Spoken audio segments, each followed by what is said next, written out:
slides, yes. Perfect. Um, No, pero yo creo que el full page es el no mencionado. okay, dejemos entonces. Yeah. Okay, let's get started. Thank you everybody for coming. This is the second session of this year workshop on inequality and stratification research. Today, we're glad to have Ben Rosche. Did I pronounce it correctly, Ben? Yeah, you did. Ben Rosche, who is a currently he's about to defend his dissertation at Cornell University, and in the coming months he's joining Princeton University as a postdoctoral researcher. Ben has a pretty impressive record of scientific production. More recently, he has a very well-cited article in the Annual Review of Sociology on causal network analysis. Many promising articles in preparation, like the one he's going to present us today. And also, he has developed a couple of very sophisticated R packages that everyone is welcome to check and use. Okay, so I leave it to you, Ben. Okay, thank you so much. I'm very grateful for the invitation, and Mauricio, I'm also grateful for you because when I arrived in Ithaca, Mauricio was just leaving, and he kind of showed me around and showed me the department, and he actually also gave me his car, which was so helpful in the beginning. And it was not it was a pretty old car, and the brakes didn't work as much anymore, and it was kind of hard to navigate. So I'm not sure whether this was only like an act of support and kindness, or whether he also wanted to send a metaphor of the like difficult and hard to navigate path that would lay ahead of me when I just arrived there. So, but thank you so much, Mauricio. I owe you so much. Okay, so I'm really excited to present this work today. This is currently under review at the American Sociological Review. And basically I also want to acknowledge support from the National Science Foundation for this project. And this is my job market paper. So if you have any feedback on content, but also on the presentation, they would be very welcome. Okay, I'm going to start with US high schools and whether basically, and the significance of them. So I'm looking at friendship networks in US high schools, and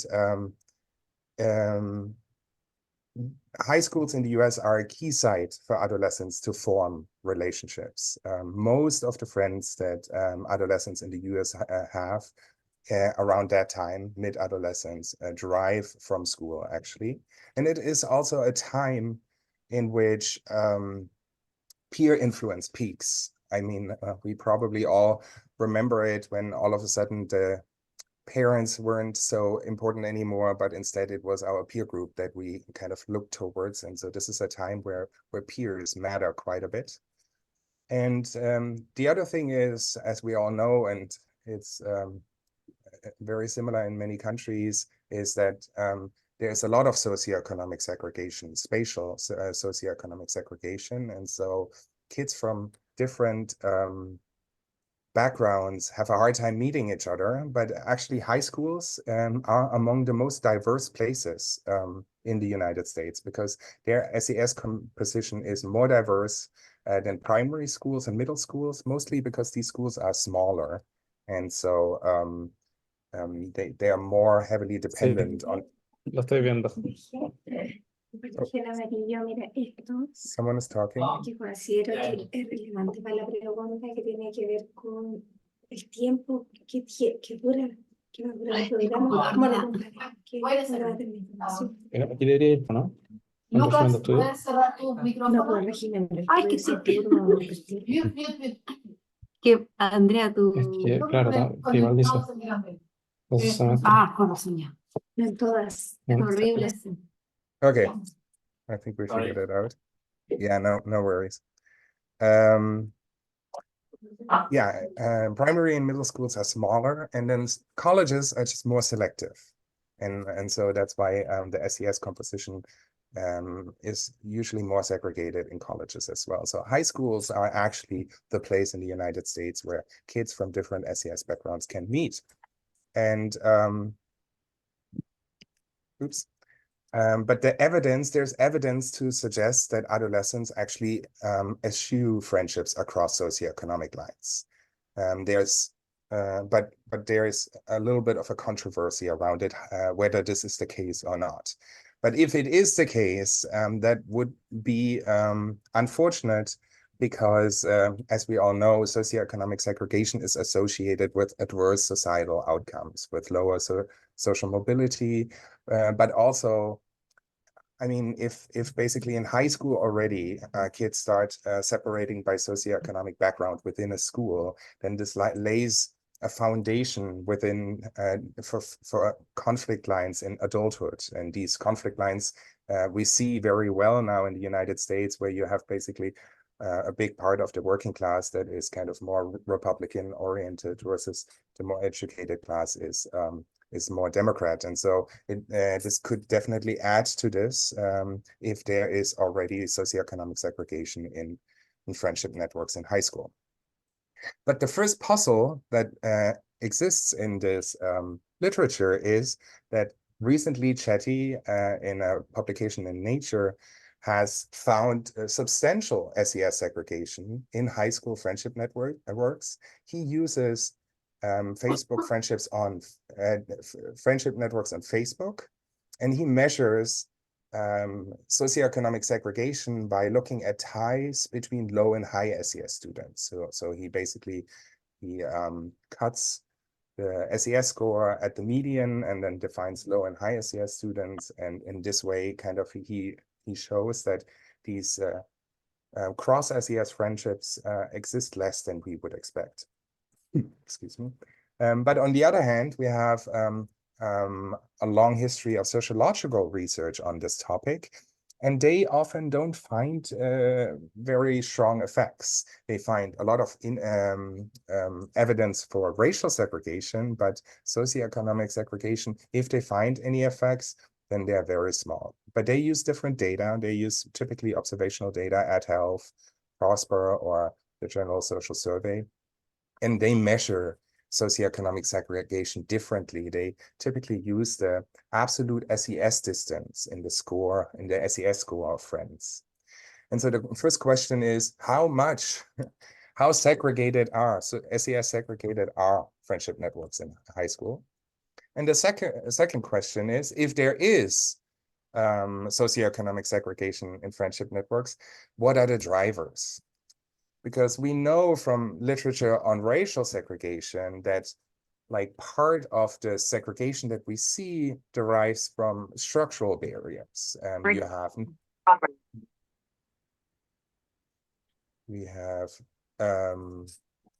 neighborhoods that are stratified socioeconomically. We have courses within schools that are stratified, and we also have extracurricular activities that are stratified. And so even if kids don't actually have a strong preference to be with kids from similar SES backgrounds, because of the stratification within schools, this might still be the case.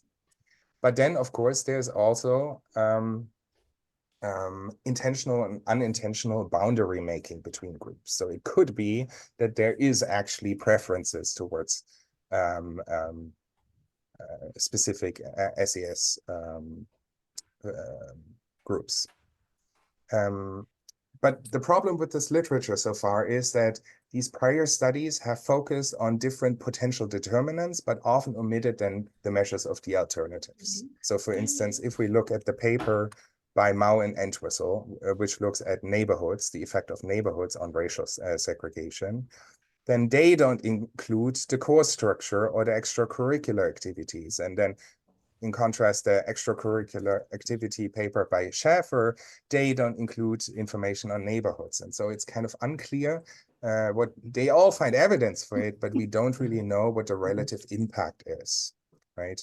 And the other thing is that the determinants of socioeconomic segregation. Vamos a ver que le acompaña algo interesante, ¿sabes? Afuera, ¿vale? A las nuevas señoras, ¿sabes? Con las nuevas señoras. Guillermo, Así que mute. quieta, Un registro civil que atienda los sábados. Hoy. Wait. Mhm. Continue, Ben. Okay, are we good? Yeah. Yeah, but the determinants of socioeconomic segregation are uninvestigated. So we basically need a study that shows the relative impact of these mechanisms. And so this brings me to my today's outline. I'm going to talk about how segregated adolescent friendship networks really are, like SES segregated, and then the part 2 is what drives the segregation. And I would like to start with the results right away. So I'm going to preview the results, and then we'll talk about how I come to them. So the results are as follows. There is socioeconomic segregation in high school friendship networks, and this SES segregation is characterized by an exclusion of students at the bottom and closure among students at the top of the SES distribution. Moreover, the overall segregation, SES segregation, is lower than racial segregation, but specific patterns, and in particular, the exclusion of low SES students from high SES cliques, is almost as pronounced as racial segregation. And the other difference, but there's a difference to racial segregation in the sense that racial segregation is really a thing about mutual exclusion, where basically whites don't want to be friends with blacks and blacks don't want to be friends with whites. But socioeconomic segregation is asymmetric in the sense that a lot of the friendships nominations that low SES students send out to high SES students are not reciprocated by the high SES kids, basically. And I want to show that that the conflicting results in the literature are largely due to measurement and interpretation differences. Okay, so let's talk about data and measurement real quick. So I'm also going to use AdHealth, which is a nationally representative sample of adolescents in grades 7 to 12 during the 1995 school year. It includes more than 83,000 students in 128 schools, and these schools have been carefully selected to include public and private schools that vary by size and so on and so forth. And part of the data collection was that students could identify up to 10 friends in school. And one of the key variables, of course, is the SES background, which AdHealth has a composite index for that includes parental education, occupation, and income. A big disadvantage of this data set is that it's old, that it has a high degree of missingness, which is why I use multiple imputation to eliminate missing values. And it only has 128 schools, which is kind of on the lower end if you want to make between school comparisons. But big advantages of this data set are that it's the only nationally representative data set in the US that includes friendship networks, and that the data collected from students, parents, and school administrators is really rich. It has like an insane amount of measures that I will use in this project. Okay, and now let's talk about the methodological approach. So what I do, it's very similar to what Chetty do. I categorize students in low, medium, and high SES at the tercile cutoff points, basically.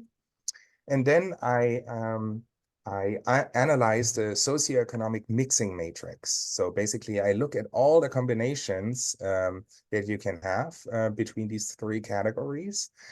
Some of them will be same SES ties, so ties among low SES students or ties among high SES students, and others will be cross SES ties, so ties among between low and medium or low and high SES students, for instance. And then what I do is I just record how many of these ties I actually observe in the friendship networks. And then I compare this observed value to an expected value. And this expected value is just random networks with the same degree distribution. So basically the networks look very similar, but the I use basically a randomization mechanism where kids befriend each other completely randomly. So there's no bias in it. And by comparing basically how many we actually observe of these kinds of ties compared to how many we would have to expect, this creates a measure of segregation basically. And this is a dyadic level segregation measure because I can look at basically the different types of ties and see which ones are more segregated than others basically. And I run two types of baseline networks, so to say. The first one, this is the model 1 here, is a random network where students can select friends at random, but not only within schools, but also between schools. So they can basically befriend whoever they want. And what that does is it not only removes any friending bias within schools, but it also removes the compositional differences between schools, because basically kids can befriend anyone, even across schools. And then my second baseline model is a model where students can select friends also at random, but only within schools. And so if, for instance, I find for the number of or the proportion of ties that are between low and high SES students, if that's 20%, if basically there were no SES disparities between schools and no bias within schools, that would be 20%. But if we now only have kids select within their own school, it would be 15.5%. Then we know that these like 4.5 percentage points, that they are because of the compositional differences between schools, right? And so this is how I kind of separate from within school segregation, because then we have also the observed level of this type of tie, and the difference between random selection within a school and the actual observation. This is kind of like the within school segregation, how much bias happens within schools. And so I can randomize these networks a billion times, and that way I can create kind of like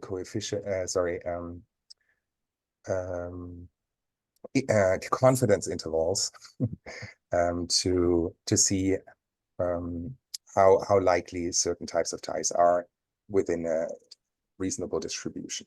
Okay, and so now let's have a look at the results. I'm first going to explain the graph, and then I'm going to interpret it. So basically on the y-axis, we have the segregation measure, which just measures how many more or fewer ties do we observe than expected in a random network. And here on the x-axis, we have the different types of ties, and it's basically differentiated also by direction. We have ties from among low SES students, and here we have a tie from that a low SES student nominates a medium SES student, but then we also have here, for instance, a tie, a medium SES student nominating a low SES student. And these bars basically show you the segregation, and then next to it, I differentiate how much of the segregation is within school and how much of it is between schools. And so let's first look at the friendship nominations of low SES students. What we can see is that they don't seem to have very strong preferences in general. You know, the expected and observed proportions are very close to each other, which is why they seem to have a slight preferences to be among their own kind and a slight preference to not nominate high SES students. But if we look at the decomposition between within and between schools, you see that this is actually largely because of compositional differences between schools and not so much their choices. Then when we look at medium SES students, we can see that they don't have a specific preference to be amongst themselves, but they do seem to have a preference to not befriend low SES students and rather befriend high SES students. And as you can see here, this is largely because of their choices within schools. This is largely a within school effect, and that kind of makes sense if you think about it, because the medium SES students, they're in the middle of the SES distribution, so they will go to schools partly with people who are high SES, but also some will go to schools with people that are come from low SES backgrounds. And so basically they have the most exposure to low and high SES students. And so their friendship choices is really what drives the segregation. And then we see high SES students, they really want to be amongst themselves. And this is not because they don't want to be with medium SES students, it is largely because they don't want to be with low SES students, right? And you can see that this is really both. It is because they go to different schools where they don't meet as many low SES kids, but it is also because they do not want to befriend or they do not select friends, low SES friends. So it's almost 50-50. It's actually the within school effect is slightly bigger. Okay, and I want to put this in context real quick, this result. First, I would like to compare it with racial segregation. So if we look at the segregation on average, how much less likely interracial friendships are, and we find that, so I do the same thing basically just with interracial friendships. On average, we find that cross-race friendships are 20% less likely, and within schools. And the friendship tie from high SES to low SES is, as you can see here, so it's basically just I'm only looking at the within school effect here, basically. And if you look at this is 18%. So basically what I want to show you is that the tie from high to low SES is kind of comparable to an interracial friendship. So it's not that like socioeconomic segregation overall is very strong, but it is true that like this boundary between high and low SES kids, that is rather strong.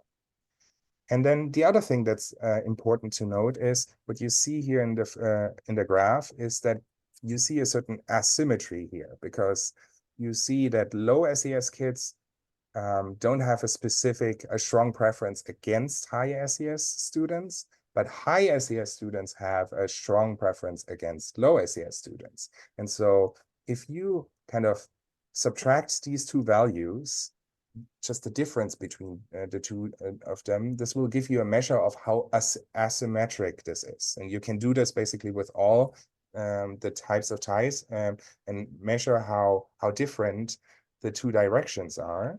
And what I find is that on average, the difference, the absolute difference is 16% and if you calculate the same thing with the racial mixing matrix, so how much more or less likely white to black compared to black to white are averaged over all the possibilities, you will find that it's only 1%. And so this is a really important result because it shows you that racial segregation is mutual exclusion versus socioeconomic segregation is unilateral exclusion. Okay, so then the other thing that I would like to compare it to is the Chetty paper, because one of the puzzles is why is it that Chetty finds more evidence for socioeconomic segregation as the sociological literature? And one reason could be, of course, that he uses different data. They use Facebook friendships, and most of the sociological literature uses ad health like I do. And so what I did is I just replicated his approach on the ad health data to compare basically how much more or less the ad health networks are segregated compared to Facebook.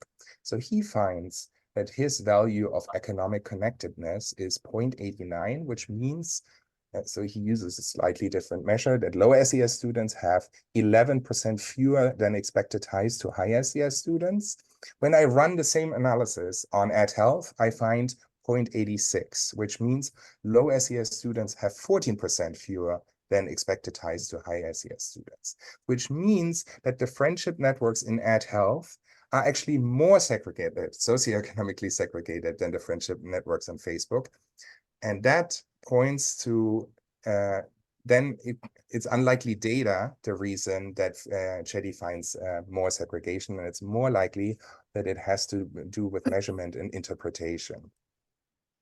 And that's why I went back into the sociological literature and analyzed a little more how they measure socioeconomic segregation. And most frequently, they use a linear distance measure, where they basically take the absolute distance between the two friends, and then how large this distance is, basically, they try to interpret how much segregation there is. But I'll show you why this kind of reduces the overall level of segregation if you know the actual pattern. So here we can see the actual pattern. And the first thing is this absolute measure averages by tie direction. So it kind of averages low and medium and low. It doesn't care about the direction because it's an absolute measure, basically. So it averages these two bars together, and so does it with all the other. So for instance, low and high and low, they also have very different propensities, but they are averaged in this approach. And then the other thing is, the average distance also doesn't care whether the distance is low to medium as compared to medium to high, because that's the same distance. It's just different locations of the SES distribution. And as you can see here, that the propensities are different at these different locations. And these are, again, averaged in this linear distance approach. And so the reason why the sociological literature finds smaller effects is because their measure averages across this unilateral and nonlinear segregation pattern. Okay, so I still have some time, that's great. So this is basically to the end of how SES segregated are adolescent friendship networks. And now we'll look into what drives the SES segregation. And I'm going to preview the results again. And I would like to show you that I kind of already did is that, like, the disparities in the socioeconomic composition between schools accounts for about 50% of the socioeconomic segregation, while the friending bias within schools is another 50%. It's basically what I do there is I just average across this the bars that you have seen before to see how much on average is it actually between schools and how much on average is it within schools. And if you combine them, then you find it's about 50-50. And that's actually exactly what Chetty also finds with the Facebook data. But they use 80 million Facebook friendships, while I use just 128 schools and find the same results, which I find fascinating. But then within schools, basically, I'm unpacking now this friending bias, which Chetty uses as a singular concept, and I'm kind of unpacking it into different components. And what I find is that this friending bias within schools is shaped by stratified courses, about 13% of it, and then students' racial and socioeconomic preferences. In particular, racial homophily is a big contributor to socioeconomic segregation. I also find evidence that social and socioeconomic status overlap, in the sense that high SES students are more popular than low SES students. And then lastly, I also investigate relational mechanisms like triadic closure. So relational mechanisms are kind of, they represent this idea that kids will not only look at the attributes of a child, of another peer, to determine whether it wants to be friends with them, but also at the network in itself. So triadic closure, for instance, represents this idea that if a friend of mine is friends with someone and I'm also friends with this other person, then we might be more likely to become friends just because we have a friend in common. And so this is basically a mechanism where kids take into account the existing network and to make friendship decisions. And I find that these relational mechanisms have only minor effects on school-wide SES segregation. Okay, so how do I get there? The first thing I have to do is I have to cut down the sample to 15 schools and only close to 6,000 students, because many of the variables, important measures that I'm going to use, I'll talk about them in a second, are only available for a subsample of the AdHealth data set, which is called a saturated sample. And so I have less data. But because of the smaller sample, within the smaller sample, I have really good measures. So for instance, I have their residential locations. So I can calculate the log distance between their residential homes to calculate the impact of neighborhoods on friendship segregation. I know their courses they take.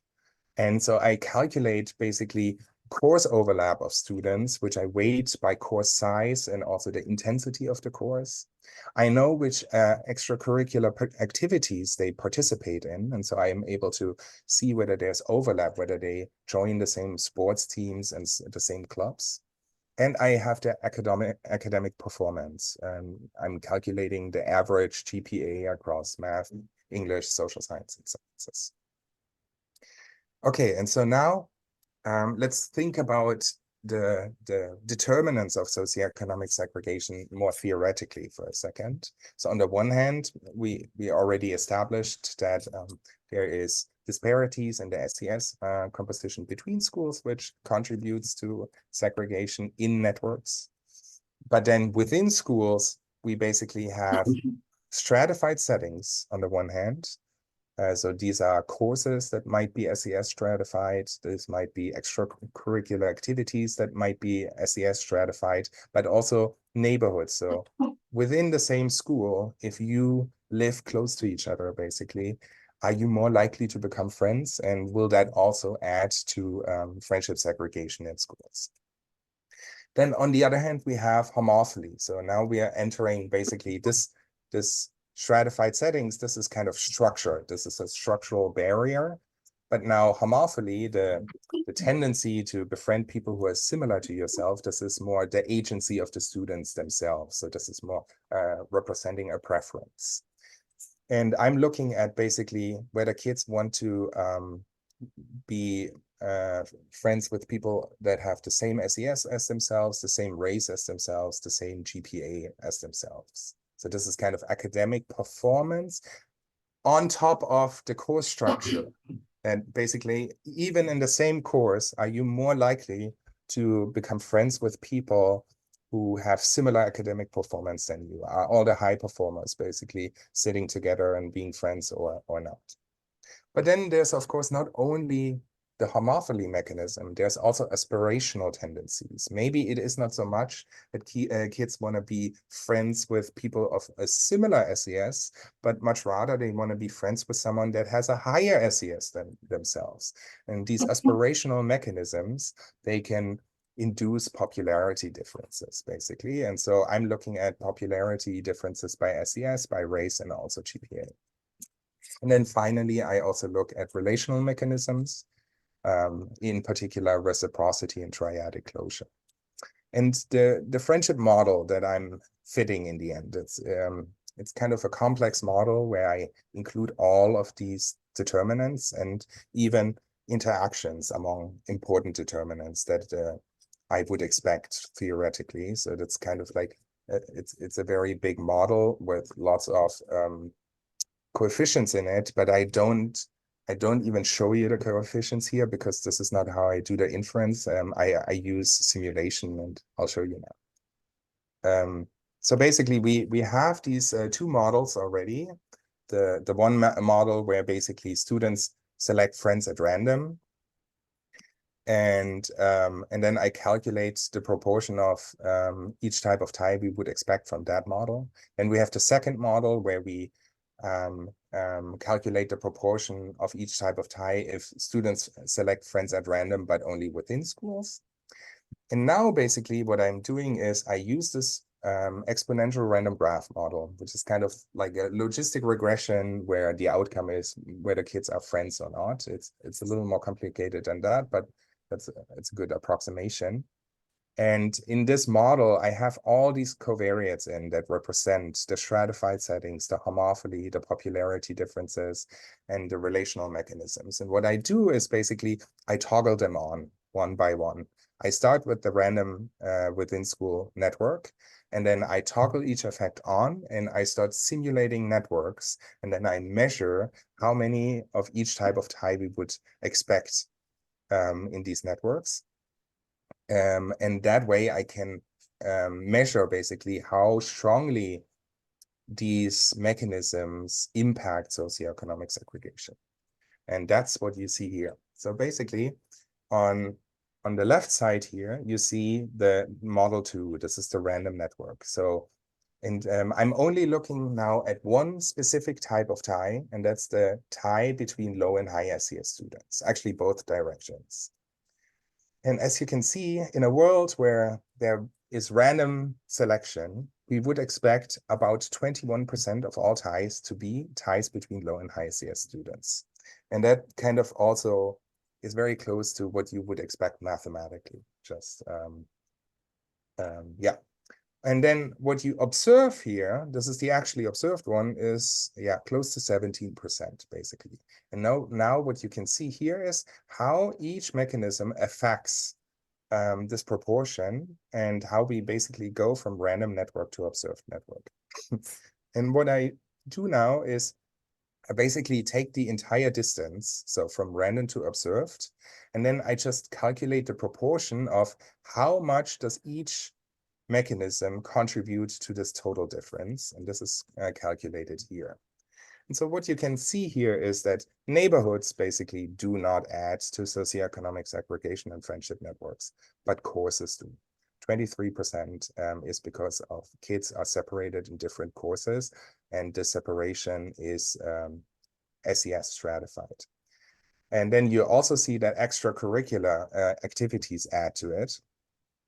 GPA homophily doesn't change much. So now comes an interesting effect. Racial homophily actually reduces socioeconomic segregation. And this is a very important and counterintuitive result, because I think that a lot of school administrators think that if you racially integrate a school, that you by extension will also socioeconomically integrate the school. But as you can see here is that this is not necessarily the case. Actually, racial homophily increases socioeconomic segregation. And one of the reasons of this is that racial homophily reduces ties, cross-SES ties between races, but it increases cross-SES ties within races. So racial homophily makes basically cross-SES ties within whites more likely, within blacks more likely, within Hispanics more likely. And because of that, basically, it has an ambiguous effect. And here you can see that it actually reduces socioeconomic segregation. Then there's also a residual effect of socioeconomic preferences, which of course increases segregation. Then you can see that popularity differences by GPA and race do not add to socioeconomic segregation very much, but popularity differences by SES do. So basically what I find is that high SES kids are just very popular, and that's why a lot of medium SES kids do not want to befriend low SES kids and instead befriend high SES kids. And this effect reduces the amount of ties between low and high SES students. And then you can also see that reciprocity and triadic closure also adds to socioeconomic or to segregation between low and high SES students. And so what you can do now is, because of course the ties between low and high SES students is only one type of tie in the socioeconomic mixing matrix. But what you can do is you can do this across all the different types of ties. And whenever they basically add to socioeconomic segregation, what I do in this graph here is if a certain effect adds to socioeconomic segregation for this specific type of tie, then I have it as a positive effect on segregation here on this graph. And if it reduces segregation, then it's a negative effect here. And so this gives you more of a sense of the impact on socioeconomic segregation overall. And what you can find here is that overall, it's really courses among the stratified settings that increase socioeconomic segregation. Neighborhoods and extracurriculars don't do so much. And then in terms of homophily, I find that racial homophily really adds to socioeconomic segregation. So while racial homophily reduces the number of ties between low and high SES students, for the other types of ties, it has such an effect that it mostly increases segregation. So it's really an ambiguous effect. And then homophily, SES homophily increases segregation, but then the popularity differences by SES, they actually reduce segregation. And this makes sense if you think about it, because if high SES kids are the most popular ones, then everyone wants to be friends with the high SES kids. They might not reciprocate all these ties, but the low SES kids and medium SES kids, they all want to reach out to them, basically. And this is why popularity differences by SES has a really ambiguous effect. And I kind of calculate homophily and popularity together here on the right as student preferences, because you kind of have to think of them as together. And there you can see that basically racial preferences by and large increase socioeconomic segregation, while socioeconomic preferences have an ambivalent effect on socioeconomic segregation because of the popularity differences that not only increase segregation, but they also increase integration by kind of nudging all the students to trying to become friends with the high SES kids. And then finally, you can see that relational mechanisms don't have much of an effect. They increase some types of ties, but they decrease other types of ties. And that's why overall their effects are small. Okay, so this is now my time to conclude.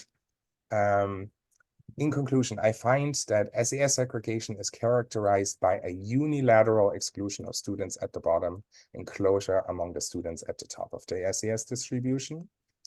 I find that between school processes affect SES segregation in a 50-50 ratio. I find that within schools, SES segregation is shaped by stratified courses and students' racial and socioeconomic preferences, whereby racial homophily has the strongest impact. And I find that relational mechanisms like triadic closure have only minor effects on SES segregation. And this last point is kind of interesting because there's the famous Schelling model, where basically one of the key takeaways is that even when you have only very modest preferences, they can be kind of like dynamically amplified by basically trigger moves. And the relational mechanisms here could potentially do the same thing, that basically there's only very small socioeconomic preferences in the beginning, but because of these like network dependent choices, it would kind of amplify to a much stronger segregation pattern. This is not what I find. Actually, the socioeconomic segregation in high school networks does not seem to follow a Schelling-like dynamic process. And then I have a few policy implications, which I'm kind of running out of time. Well, I'll go over this real quick. So basically, one of the conclusions that you can draw from this research is that interventions should focus on the friendly behavior of students in the upper half of the SES distribution, because it's them who drive the segregation. The low SES kids, they don't have specific socioeconomic preferences, so they don't need to be modified if we want to think about interventions. then eliminating academic tracking would likely increase socioeconomic integration of friendship networks. So that would be a potential intervention to consider. Then the other thing is the extracurricular activities only have very small effects because basically low SES students don't participate in them. And that's why they kind of have a very ambiguous effect on socioeconomic segregation. And that's why low SES students need to be enabled and encouraged to participate in extracurricular activities to use this space to make friends with high SES kids. And then lastly, SES integrated friendship networks will be difficult to achieve without also addressing racial segregation, because a big part of it is actually racial homophily. And that's it. I think I'll leave it here. Thank you so much.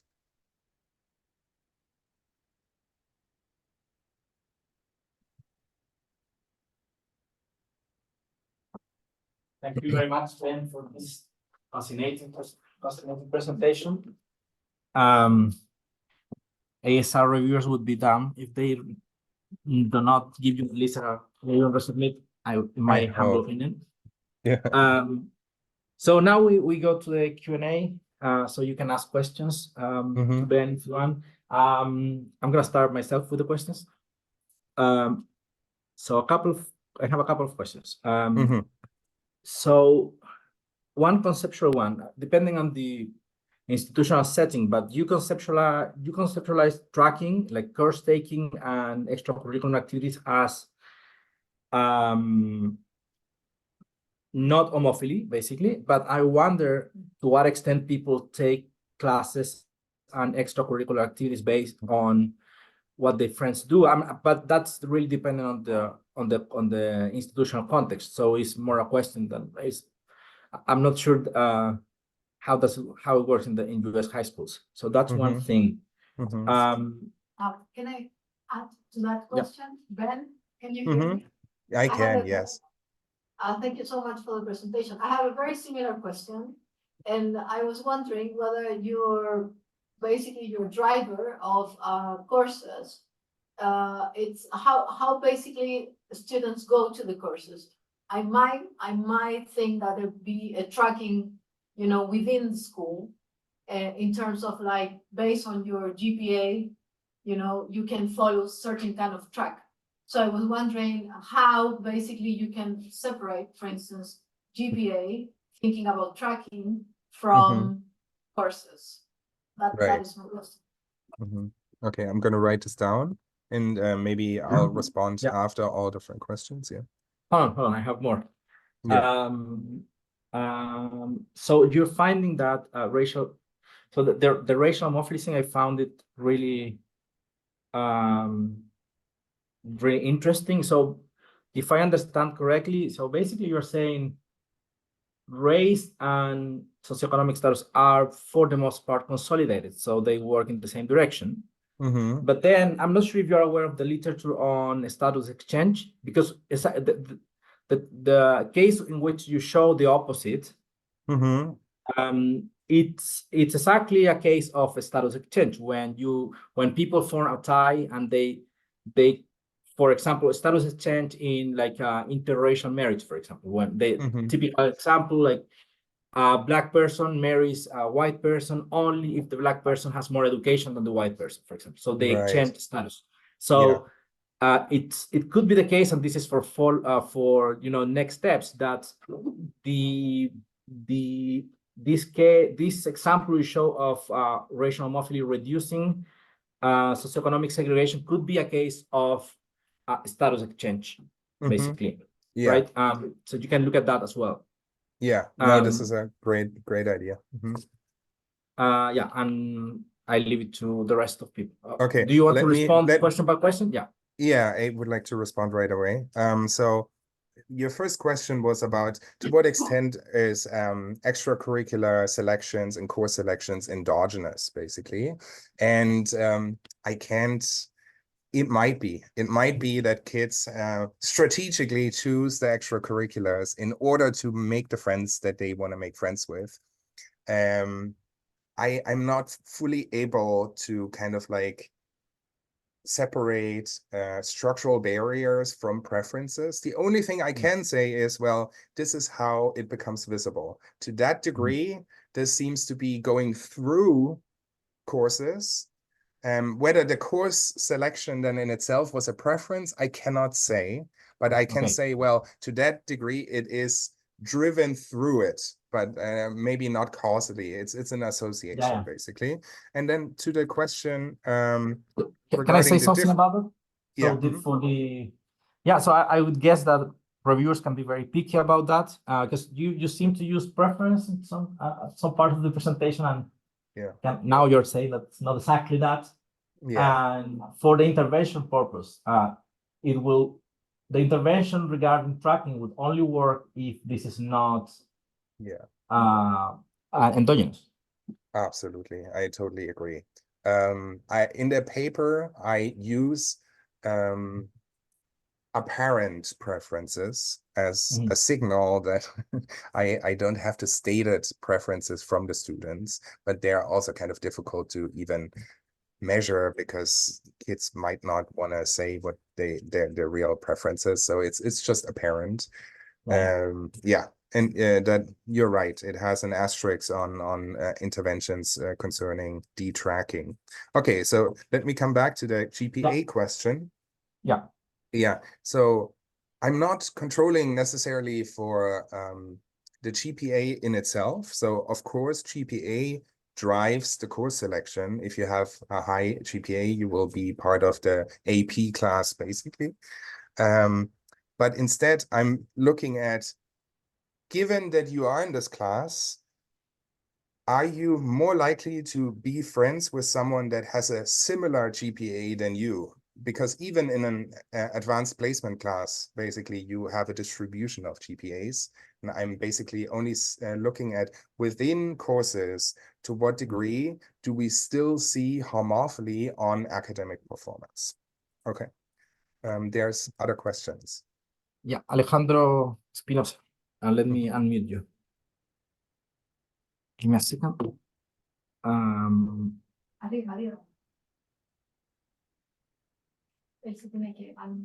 Alejandro, you have to unmute yourself. Okay. Yeah, and can you hear me? Just checking. Well, thank you, Benjamin, for your presentation. It was quite interesting.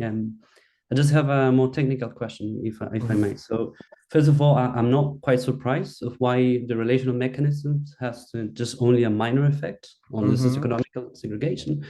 And I'm wondering about 4 different dimensions that might have been overlooked. First of all, you mentioned that you have a quite strong missing data in there. So I wonder whether you did something about that. How severe was the missing data? I know that, for example, Robert Krauss is working on this missing data thing with Bergen. So, that's something that is that I would like to comment on that. Second, about the constraint. I know that this data have the constraint of only selecting 5 people. So, you have up to 5 friends to select for. And if you're not controlling for that, then otherwise you will overrepresent the degree in the simulation of ergon. So I wonder whether you also take that into consideration. The third dimension, sorry that I'm taking all these things, but the other is related with the big networks. So in here you have a quite big network, I would say. So for ergons, even if you have 500 students, you will have to think about whether the structure are overrepresented or underrepresented in the total network. Which means that if a triad is happening somewhere around the network, that should have an impact and people should be aware of whether this structure is meaningful or not. So I wonder whether, for example, did you check the new package of David Hunter or whether you are considering these structural opportunities as something that eventually can bias your results when you're looking for relational mechanisms. And my last question, sorry for that, is about the interpretation of the parameters. So because maybe I misunderstood the way you're understanding the parameters in here, but are you using log odds in here or not? Whether you can clarify that, because otherwise I do know that if you are doing that, these log odds are quite well, there are other ways to make interpretation about the effect. Like, for example, this paper from Duxbury about marginal effect. This is something that is controlling actually for the size of the network. So you do, as you might know, depending on the size of the network, that will have a huge impact in the way you are interpreting the parameters. So I just want to clarify some technicalities in here, mostly because I think it's such an important topic that, you know, I'm just curious. But thank you.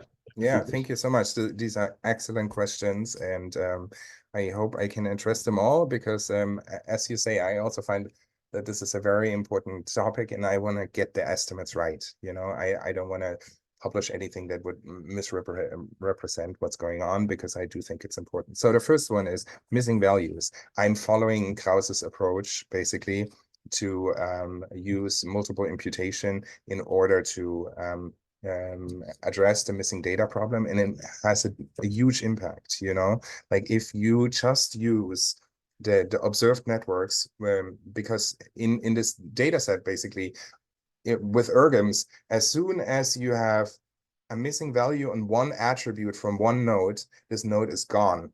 And so the missing values, if you just do list-wise deletion, essentially, it grossly misrepresents the network structure. And that's why I made the decision. I cannot have that. Like, I want to have the networks as they were actually observed. And so I use quite the complex multiple imputation model in order to make sure that, like, all the potential interactions between GPA, SES, and race are taken into account. Of course, I cannot prove that this works. But I would say that this is currently the best approach that you can do, with the facts that AdHealth just has a lot of missing values. Then the 5 friends thing, with the new exponential random graph models, you have this option to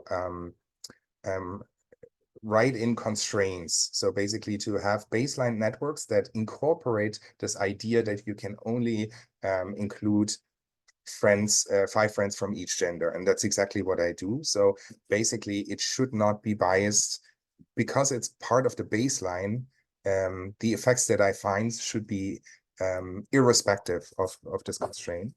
Then the other thing is, I'm actually estimating one ergm across all 15 networks. So I'm using I estimate an ergm that contains 5,900 nodes.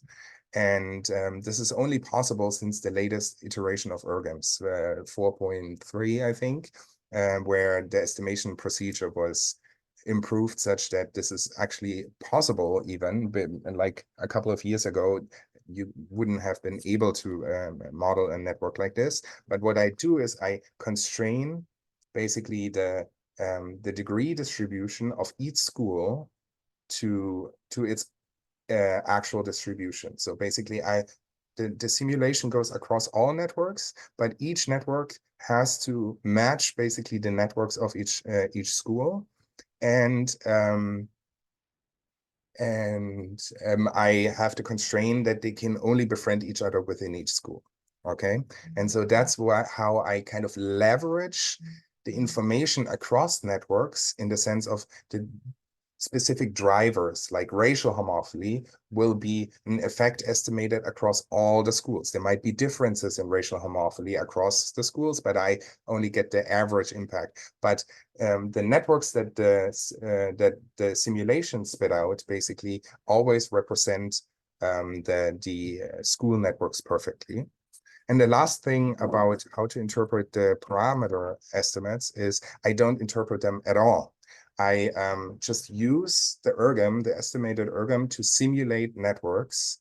And then I measure the degree of segregation in the simulated networks. And this way I kind of like circumvent the problems that have been described by Duxbury. And I actually checked in with him whether this is a good approach. And he has a new paper in Sociological Methods and Research where he does exactly that, where he calls these simulated effects micro effects on the macro structure. And so that's kind of what I'm using. Yeah, well, thank you so much. These are all very important things that I didn't mention because I wasn't sure like how much I should bore people with the technical details.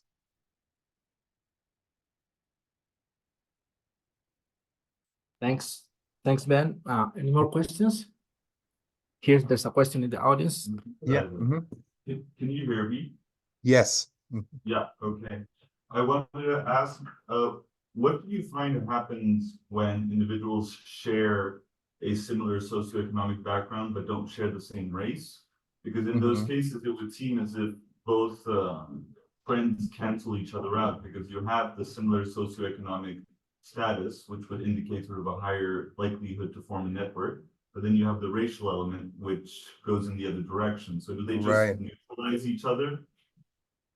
Yeah, this is a good question and goes back to this status exchange idea. So what I do in the model is I actually have interactions between race and SES. So I'm also looking, is there a particular preference to not only be with the same race and not only be with the same SES, but also with the same race and SES? Is there kind of like a specific preference to match on multiple dimensions at the same time? And there are interesting results in the model itself. So what I find is Asians have the strongest desire to match both on race and SES, and Hispanics are the second highest. They also, they don't have strong racial homophily, but there is this stronger interaction, race and SES. So basically, Hispanics seem to be quite SES conscious, I would say. And so there are these differences. I haven't kind of like computed the overall probabilities, what that would now mean for which one is more likely. But yeah, but what I noticed is, and one other thing that I noticed was that Black students have the lowest degree of socioeconomic homophily. They have a high racial homophily desire to be among Blacks, basically, whether this is an exclusion or like inward orientation, you can't really say, but they are more likely than other racial categories to form friendships across socioeconomic boundaries. Thank you. Ben, I have a question, but just for clarification, all of your sample are middle schoolers, right? High schoolers. Or high schoolers? High schoolers. Okay, so they're in between 10 and 12, right? I should look this up because I never went to high school, so I don't know. I think it's 12 to 19 or something. Okay.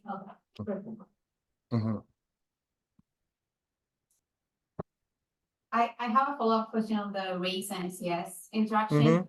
Because maybe I missed it, but did you talk about the direction of these effects? You know, like whether if it's like high SES students who are white, who are like more accepting of lower SES white students, or if it's like the opposite effect. If you can talk a little bit about that direction. Yeah, so the problem is that like the more of these interactions I specify, the more I start to kind of overfit the model to the data. And so I have to be a little careful with like, if I basically do all the directions and the interactions, then basically I have all the possibilities in the model, and then it's kind of saturated. And so that's why I need to constrain it a little bit. And I remember that I, in the end, cannot include the directions as well. So for a lot of these interactions, I have to, it measures it without directionality in order to identify the model. So I don't know.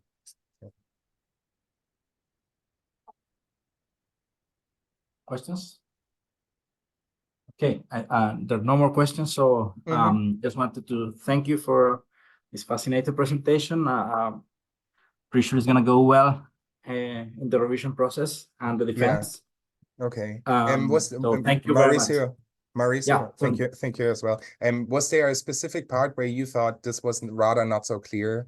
Because like I'm currently working on this as part of my job talk, and I just wonder, maybe you can send me a text message Oh, later yeah. on, just contemplating we- about like what I should improve. Yeah. We were commenting with Tanya here that the presentation itself was very, very clear. Mhm. Thank you. The presentation style is very clear. The typography you use, I don't like it very much, but but otherwise it's pretty good. Okay, cool. Some feedback. Hold on. Yeah. There's some feedback here. Yeah. I told Mauricio that I thought you presented very clearly, mainly because I think you explained, like you went through the results in a very, like pedagogic way, and I appreciated that. The only figure that I thought was a little bit more confusing was the one when you put like all of the determinants, like the structural, the preferences, and all of those, and then you have the estimate at the bottom. Like I was a little bit confused about like the magnitude of the estimate and the actual like percentage difference, and and how much like it actually reduced segregation. That was the only part that I needed like a little more explanation. Yeah, I actually I got a little confused myself, and I think I just realized I need to practice this slide in particular. Maybe I just like really practice this one so that it's almost perfect and I don't struggle, because it is a rather complicated slide, even for me to kind of like understand in the moment, and I might have not done such a good job. Yeah. Okay. Thank you so much. It was really, really nice. And I hope I meet you guys at some point for a research visit or something. Sure. Yeah, for sure. Thank you. Thank you very much. Have a good day. Yeah. Yeah, you too. Bye. Bye-bye. Bye.